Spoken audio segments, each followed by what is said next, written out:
estamos aqui para mais uma aula de química. Hoje nós vamos falar sobre alotropia.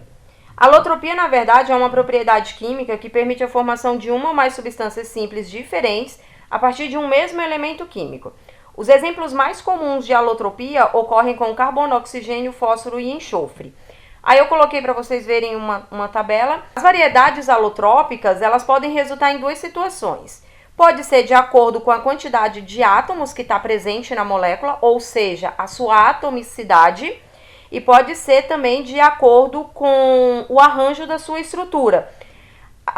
Os alótropos, eles vão ser diferentes apenas nas suas propriedades físicas, eles vão manter suas propriedades químicas. Quando eu falo em relação às reações químicas entre alótropos, o que eu vou ter é a formação dos mesmos produtos.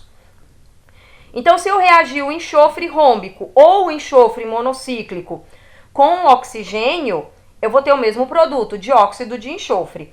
Da mesma forma, se eu tiver carbono, grafite ou diamante com oxigênio, eu vou ter o mesmo produto, que é o dióxido de carbono. Falando da estabilidade dos alótropos, a cada 2 alótropos que você tiver, vai existir sempre uma forma que vai ser mais estável, mais abundante na natureza, e uma que vai ser instável. Sendo que a forma que for instável, ela pode se transformar na forma estável em um tempo que vai variar de substância para substância, tá? E aí ele pode ser maior ou menor, vai depender. Uma outra coisa também sobre essa transformação é que é possível forçar a transformação da forma estável na forma instável, desde que seja fornecida uma quantidade de energia, já que na forma instável existe uma maior energia interna. Daí, na forma instável, ela vai ser sempre mais reativa do que a forma estável. Não esqueçam, eles vão ser diferentes com relação às propriedades físicas. Propriedade química só vai diferir exatamente a questão de velocidade de reação. Falando individualmente de cada caso de alotropia, vamos começar com o carbono.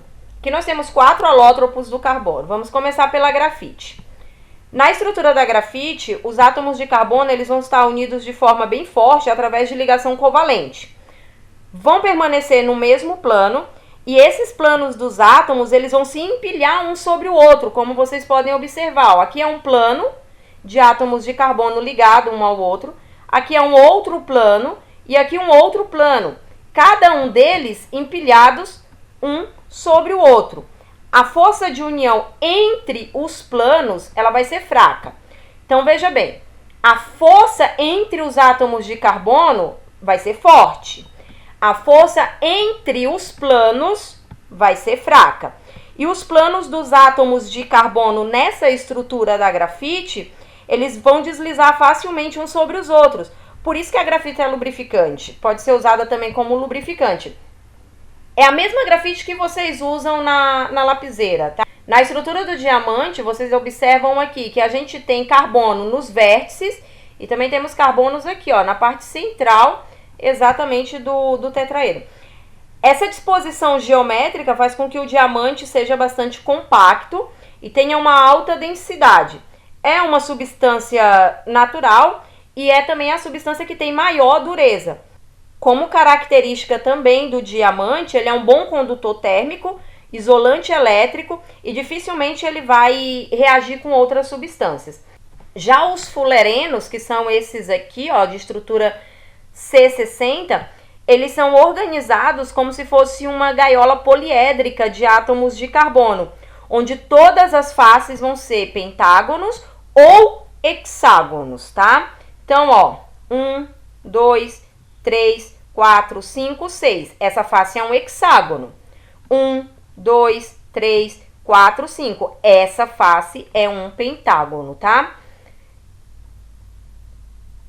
Então, os fulerenos, eles têm uma ampla aplicação. São utilizados em painéis solares, porque eles têm uma grande facilidade em capturar elétrons, fazendo com que ele seja um supercondutor. Os nanotubos de carbono, eles têm uma estrutura cilíndrica e oca, com proporções nanométricas, ou seja, muito pequenas. Para você ter ideia, é como se você tivesse assim uma folha de papel enrolada só que formada por átomos de carbono e com uma espessura muito menor, 100 mil vezes mais fina que um fio de cabelo. Tanto que é invisível até para alguns microscópios, no caso os microscópios ópticos. Esses materiais eles foram descobertos bem recente, na década de 90, por um japonês. A partir de então, ela começou a ser usada como condutor de calor, porque ela tem uma boa condução de calor e tem também uma grande resistência mecânica dentre todos os materiais que são conhecidos atualmente. Não quebra com facilidade e nem sofre deformação quando é dobrado ou submetido a grande pressão.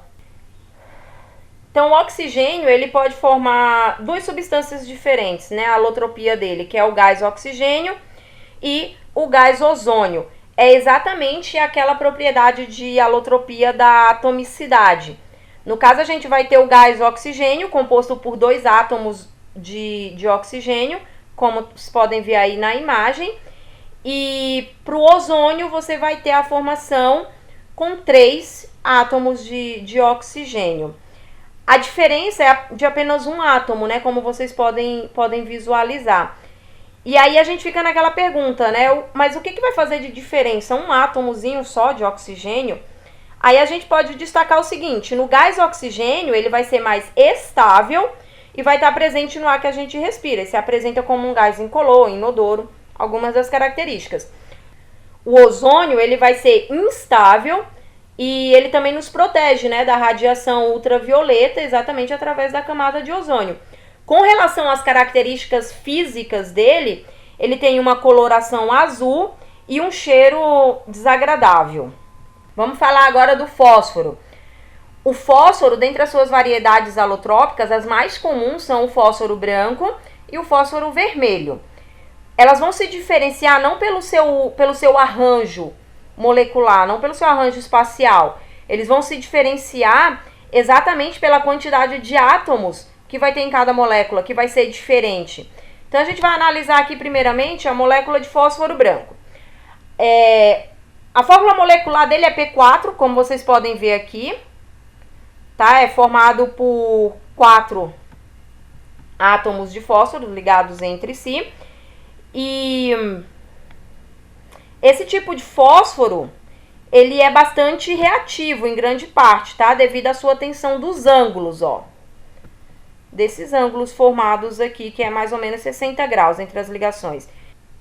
O fósforo vermelho, ele é uma macromolécula, uma molécula grande, formada aqui, ó, a partir, podemos dizer, pela união de outras moléculas de P4, ó, 1, 2, 3, 4, 1, 2, 3, 4, 1, 2, 3, 4. O fósforo vermelho, ele não apresenta uma estrutura determinada, tá?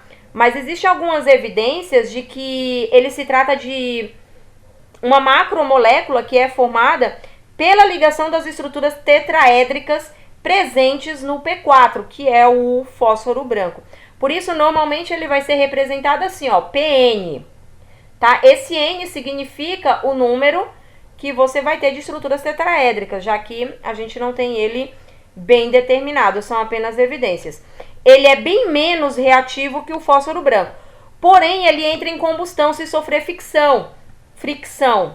Bom, falando agora do enxofre, ele forma 2 variedades alotrópicas, tá? O enxofre rômbico e o enxofre monoclínico. As 2 variedades são formadas por moléculas com 8 átomos de enxofre, ou seja, o enxofre ele não vai ter as suas formas alotrópicas diferenciadas por atomicidade, e sim por estruturas cristalinas, como vocês podem verificar aqui, ó, cristais de enxofre monoclínico e cristais de enxofre rômbico. O enxofre monoclínico, ele se apresenta na forma de cristais opacos, como se fossem agulhas. Ele é encontrado, a sua maior parte, em regiões vulcânicas. Já o enxofre rômbico é uma variedade alotrópica que é mais comum, e ele aparece na forma de cristais amarelos e ou transparentes. Vamos falar agora um pouquinho da relação entre polimorfismo e alotropia. O que vem a ser esse polimorfismo?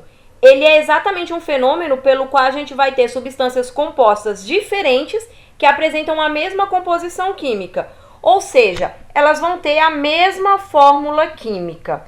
Aí eu coloquei para vocês aqui 2 exemplos com carbonato de cálcio.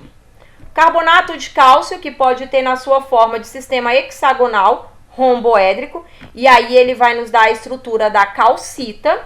E o carbonato de cálcio, que pode estar no seu sistema pseudohexagonal, ortorrômbico, e aí ele vai nos dar a estrutura para aragonita.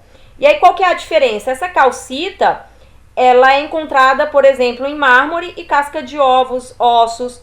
Já a aragonita, ela é encontrada em corais, conchas e molusco. Elas vão se diferir também em algumas propriedades físicas, mas elas não vão se diferir quanto às suas propriedades químicas. E isso faz com que eles tenham exatamente essa relação com a alotropia.